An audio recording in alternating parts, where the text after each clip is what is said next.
So, is there a growing divide between the weeklies and premium titles? That's coming up today on The Stack, Monocle 24's dedicated print industry review and analysis show.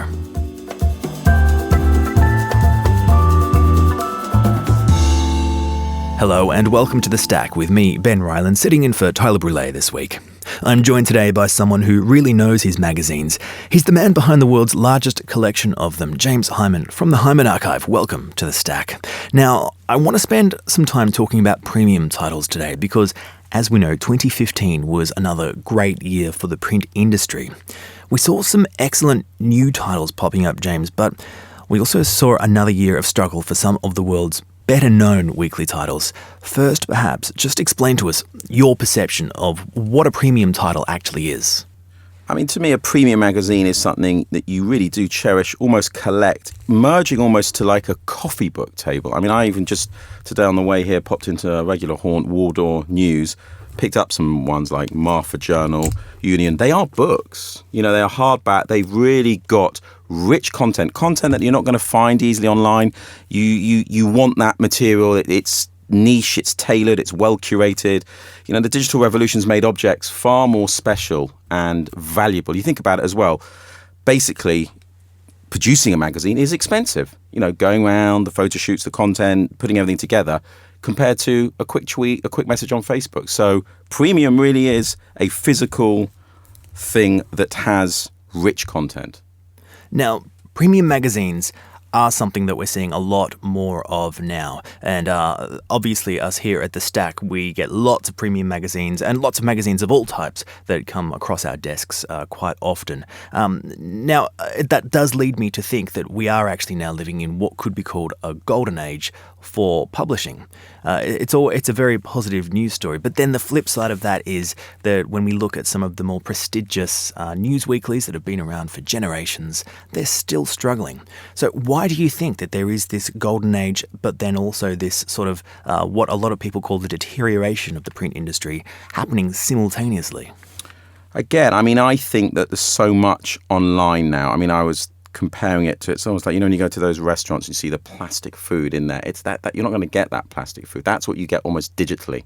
Physically, there is, again, it's this care and attention put to it. And in terms of the news, I think, again, all that news material, like those Times, Newsweek's, Life, it's all online. That there's no, in their real golden eras, they would go and, let's say, have those photojournalists, get those special shots. Everyone's got the cameras. Everyone can capture all this media and report it. So that's easily shared online. But, you know, with a golden age now in these, as I say, premium magazines, they really are caring for that content. That content is really thought about. News content, to me, is very easily accessible and shared quickly. There's nothing unique about it.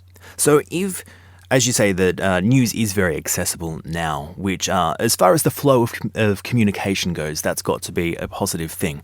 But it does change somewhat the product that's being sold here, doesn't it? Because we've got these premium magazines and most of the time they don't sell news. They sell something a little less specific. You're absolutely right. It's a lifestyle. It is a lifestyle. I think it's a lifestyle. It's tribe. It's being part of something, feeling, again, part of it, you know, I guess harking back to those, when you got the Face magazine, you felt you belonged. And these, you know, you really feel part of a movement. There's ownership in that. You know, again, I mean, you know, I like Time, I like Newsweek, I like your general magazine. I love those weeklies and the regular ones, but is there really that belonging? Is that sense of excitement about picking them up and, you know, reading them at leisure? I don't think so. Do you think then that if those magazines were to push ahead and become more relevant, I mean, we could say remain relevant, but I would argue that some of them at least have sort of ceased to become, have ceased the spot of relevance that they once had. I mean, what is, in your view, what is that going to take to turn some of those titles around and maybe cut through a lot of the noise that we're hearing these days? I think they need to adapt to the media out there. I mean, a good example, again, one of my all-time favourites is The New Yorker. So they'll tackle news, but they'll write it well. They'll really investigate it. They'll give good perspective. They won't just simply report a Reuters AP feed. That will be like, here's a personal take on it. They will integrate video into their website, podcasts. There's even podcasts they talk about the cartoons in the magazine. So again, it's giving you that feeling of belonging to something special, like you're part of a club. And that's it. That makes it premium, giving you more value, not your bog standard. Here is a story that you all know about. See, you and I would say that, but then that doesn't seem to be the direction that a lot of the larger companies are going in. I mean, we recently, earlier in the year, heard from some of the influential people behind some of the larger weeklies over at the FIP event in Toronto, and they were putting a lot of focus on their digital operations. So it sort of seems as though print, for them, has become less relevant, and they've accepted that to some degree and are now moving in a different direction. So that sort of that suggests the possibility that perhaps a lot of these prestigious titles have just accepted that print is becoming a premium product, and they're no longer interested in that. That could be a way, and I mean that's a shame. They can take that approach. There's nothing wrong in that approach. They can exist, but to me, rich, exciting, well thought out, curated, premium content can be applied to your mass market titles or your indie titles. In the same way, actually, that an indie, a zine, could be very rawly produced and scrappy and very disposable. But I just get the impression from all these premium magazines I tend to buy, see, digest, there was so much love and attention put into them and value that they do supersede those mainstream mass market titles who are just saying, okay, we're just going to do concentrate on digital. So with that in mind, do you think that magazines going forward will essentially become a premium product in many people's eyes? And is that a bad thing? I think they will, and I don't think it's a bad thing because, again, I mean, they are out there now and they exist. They are, as I started here, they're becoming like books, and books are treasured, collectible. Look at these. I mean, just two here again. Martha Journal, and I'm not going to say that F word, but effing young, and Union. They're books. They're hardback. They are like a coffee table book. I would put that on my coffee table. I would not probably put those mainstream weeklies as a coffee table. So it is a very good thing. I mean, it's not like these. Again, I walk into Wardour News today and I see racks and racks. In fact, I see more premium, probably 90% premium in that shop than I do 10% your regulars. And when you buy a magazine like that, it does suggest something that that brings with it longevity. They're not there to be disposed of. They're not there to entertain you for a week and then be used as the kitty little liner. They're there for the long term. Spot on. I mean, again... And they're perfect for people like you, collectors. Thank you. Yeah, I mean, you don't have to be a collector, but you can certainly value what you're reading. I mean, look, this Martha Journal, I simply bought this for two things. On the headline, Lana Del Rey and Larry Flint. Where are you going to read a really good... I haven't opened it yet. I'm debating whether I do open it or keep it sealed, as I often do. But, great. Yeah, that will take time to digest. That's like delayed gratification. Again, another one. That is targeted for you to really take time, read and savour that, and not just like a Metro newspaper on the tube, read it for a second and chuck it. So what does this mean for publishers, though, taking this in more of an industry direction? Because if we are talking about premium titles, there's a lot more care that goes into them. The bar is set higher. The challenge is then a lot harder. Does that mean it is going to be harder to succeed in the publishing industry? Because if something is designed to be kept, then that means that a lot more care has to go into its creation. Again, it's that theory of media Darwinism, only the strong survive. You make sure you find your niche, you do it well, you put that real care, better it. And lots of people do that and still continue to do that. I mean, it can be done and it will be done. You've just got to make those things good premium products. This is The Stack on Monocle 24. James Hyman is still with me. Now, we've been talking about some premium titles that have popped up over recent times. And James, you've brought in your own little collection here. Let's have a look. So if we start, Fucking young. It's bright, it grabs you. The word obsession, I can relate to that. I like the colours. It was premium. I love it. Okay, so the name of the magazine, if you're a little bit too polite, cover your ears now. It's called Fucking Young. The magazine is clearly aimed towards the more creatively minded people. We've got someone on the cover who is, let's say they're bending their gender, whichever gender that might happen to be, and they're holding a birthday cake. The headline here, the attraction is a bright yellow obsession.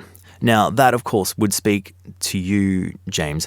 what was it exactly about this cover that made you want to pick it up? Because it's still in its plastic wrapping. You don't even know what's inside yet. Absolutely, and I may buy another copy, one to open, one to keep, as you do when you're a serious collector. But it screams at you in a lovely way. It's not noisy, but the colours are beautiful, lots of pastel. Its headline, A Brief in Men's Fashion and Culture in 5 Chapters. And that word obsession, which obviously relates to me, but I thought, wow, grabbed me. That good.